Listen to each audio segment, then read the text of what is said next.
Ndugu waandishi wa habari, tumeitana hapa leo tarehe 22 muda huu ambao ni jioni, ili nifafanue kwenu mambo machache. Jambo la kwanza muhimu ni kuhusiana na kukamatwa kwa makamu mwenyekiti wa Chama cha Demokrasia na Maendeleo, yeye na wafuasi wake, katika eneo ambalo mimi mkuu wa mkoa ninahudumu, mkoa wa Dar es Salaam, katika eneo la Kariakoo. Imetokea malalamiko yaliyoletwa na chama hicho kuonyesha kwamba jeshi la polisi limetumia nguvu kubwa sana kuweza kuoppress. Naomba nifafanue jambo moja, ndugu waandishi wa habari, kwamba ifike wakati sisi kama Watanzania tuwe very serious na tunachotaka kukifanya. Mkoa wa Dar es Salaam ni moja ya mikoa very sensitive, na kwamba huwezi kuamua kila mahali kuwa ni eneo la siasa la kufanyia mikutano ya hadhara.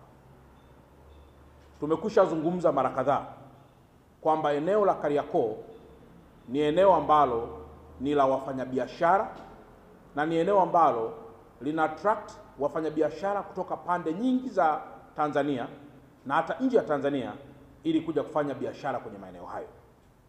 Muda mwingi maeneo hayo yanakuwa na misongamano, na tunatumia nguvu kubwa sana pia kuweza kulinda raia na mali zao ili kuhakikisha wanafanya biashara katika mazingira rafiki na mazingira ambayo hayataharibiwa na jambo lolote.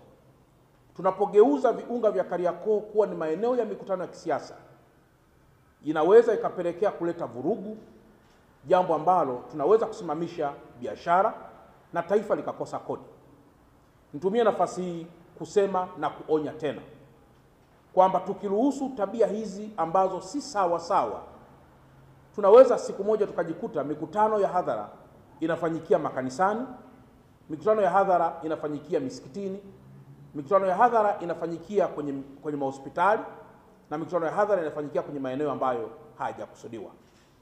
Naomba nitoe rai kwa viongozi wote wa vyama vya siasa kwamba tunapozungumzia umuhimu wa kulinda maslahi ya taifa letu tunamaanisha, na tunapozungumzia umuhimu wa kukabiliana na masuala yoyote yanayoharibu amani ya taifa letu tunamaanisha. Na kwa mantiki hiyo, muda sio mrefu tutatoa taarifa rasmi kuhusiana na maeneo yote ya msingi ambayo hayaruhusiwi hata kidogo kuweza kufanyia mikutano ya hadhara. Mojawapo ni maeneo sensitive kama haya ya Kariakoo, ambayo huwezi kuamua kufunga barabara kwa sababu ya mkutano wa hadhara. Tukifanya namna hiyo, tutakuwa tunajichelewesha pamoja na kutengeneza sifa za kijinga ambazo hazitastawisha taifa letu. Niendelee tena kuonya, na nimeambiwa kwamba tarehe 24 bado kuna watu wanaendeleza kauli mbiu ya kwamba watakinukisha. Naomba niwape rai, ndugu waandishi wa habari, ya kwamba naamini statement ya kukinukisha haiwezi kutokea kama haupo tayari kunuka. Statement ya kukinukisha haiwezi kutokea hata kidogo kama haupo tayari kunuka. Naomba niendelee kuonya baadhi ya Watanzania wachache ambao wamealikwa au kuja katika mkoa wa Dar es Salaam, na ambao wachache wamekwisha anza kufika na kulala kwenye baadhi ya mahoteli. Moto wa kisheria utashuka kwa nguvu zote dhidi ya wale wengi au wachache watakaodhamiria kuharibu hata kwa namna ndogo sana amani ambayo imekwisha jengwa ndani ya mkoa wa Dar es Salaam. Tumesema kutoka sasa na kuendelea, mikono yetu inawasha sana katika kuhakikisha amani hii haivurugu hata kidogo.